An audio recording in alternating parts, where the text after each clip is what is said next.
So we're now like roughly a month or so into the 2021-2022 NBA season. Obviously, there's been some teams that have been starting off strong, and there's been teams who have been disappointing a lot of people terribly. And in my opinion, the team that has disappointed me the most so far this season definitely has to be the Indiana Pacers, who currently have a 6-10 record and are currently the 13th seed in the Eastern Conference. Their disappointing start has led me to make this video where I'll be discussing whether or not I think the Indiana Pacers should blow it up and rebuild. Basically, in this video, I'm just going to be talking about the negatives and the positives of their season so far. Then at the end, I'm going to come to a conclusion on whether or not I think they should blow it up.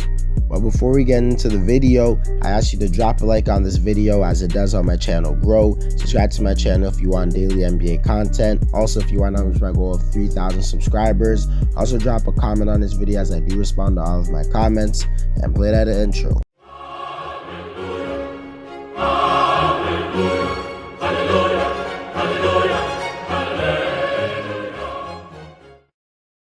But quickly before we get into the video, I gotta show you this really quickly. This is the new Diversion water bottle. It's basically a water bottle where you can put stuff like your keys, wallet, and other kind of small items like in your water bottle that will make you lose it way less. And it will also just help you to not have your pockets full and things like that. Click the link in my bio if you're interested, and into the video. To talk about some positives about the Indiana Pacers so far this season, I'm not gonna lie, there's not a crazy amount, because when you're the 13th seed and you have a talented roster, there's not really much to say.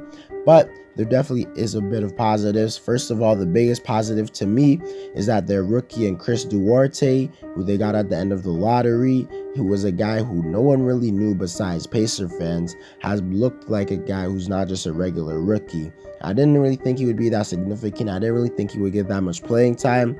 But so far, he's actually been one of the Pacers' 5 best players. He's actually a player who makes a positive impact on the team. He's a guy who's averaging 14 points and shooting over 40% from 3. I think he has star potential and at least very good starter potential. For being honest, he's probably been their biggest bright spot. Next positive I want to talk about this team isn't really a positive, but it's just the fact that this team hasn't really been that healthy this season. Their second best player, Malcolm Brogdon, has missed like 5 games this season, which is significant since they've only played like 16. Karis LeVert, who is one of their 5 best players, has missed 6 games. Wait, no, he missed 8 games, so he basically missed like half the season. And LeVert's actually one of their top players, so you could argue if he played more, they could have won some more games. Duarte has missed a few. OJ Brissett has missed a few, and Jeremy Lamb has missed a few. Those are all guys who are getting consistent minutes on their roster and making an impact. And you could argue if they had a fully healthy roster, they would be better. And to be honest, if they were starting off this bad with a fully healthy roster, I would say that they immediately need to like go in a different direction. There's no argument, but at least they have the excuse of like injuries and things like that. Another positive is that like their best players aren't really playing bad at all. Sabonis isn't playing as well as he did last season, but by no means is he playing bad. Miles Turner's having one of the better seasons of his career, especially on defense. He's honestly the most underrated defender in the NBA in my opinion. There's also Malcolm Brogdon, who's playing very, very well. I said Chris Duarte was playing really well. So they have a few positives, but nothing really positive to say when you're 13th seed. To talk about the negatives with this team, and to be honest, there is a decent amount. First of all, when it comes to the offensive side of the floor, Indiana hasn't really been that good. As at the making of this video, they're the 18th best offense in the NBA. When you look at the offensive talent on this team, they're not a team that I think should be one of the best offenses in the league, but I also don't think they should be a below average offense. This is a team that I think should be a slightly above average offense, and in my opinion, they're just clearly underachieving on the offensive side of the floor. You would have hoped that Indiana could be a really good offense since they got a new head coach. Maybe he could implement some type of great offense, but so far that hasn't really been the case. To be honest, I don't really see them improving much on offense unless maybe if they get healthy, they could be a slightly above average offense, but I don't think they're going to be a great offense, and that's definitely a huge negative for this team. Also, when it comes to the defensive side of the floor, I thought Indiana would be slightly above average too, but so far they really haven't lived up to that exception. At the making of this video, they ranked as the 16th best defense in the league, which is literally average. Overall, this is a team filled with guys who I think are solid enough to be on defense, where they could be like a top 12 defense in the league. They have some guys who could defend, like Chris Duarte, who's low-key been a solid defender even though he's a rookie.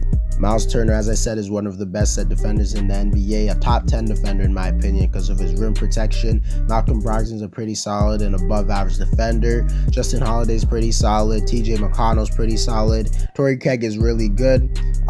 This isn't a team that I think should be an average defense, but right now they are, so that's definitely a negative. Another negative is the fact that this team is just losing games.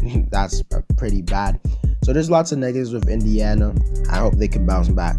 But to answer the question of whether or not they should blow it up and rebuild, to be honest, I think they need a little bit more time to decide whether or not they need to rebuild, because this is a team that I definitely think could be good. They just need to put it all together, and they haven't really been able to do that for a couple of seasons now. They've also dealt with injuries to many of their key players. I'm not gonna lie, they have had one of the hardest schedules in the league so far this season, so I think they deserve to be cut a little bit of slack. But this is still a team that I think can be good in the regular season.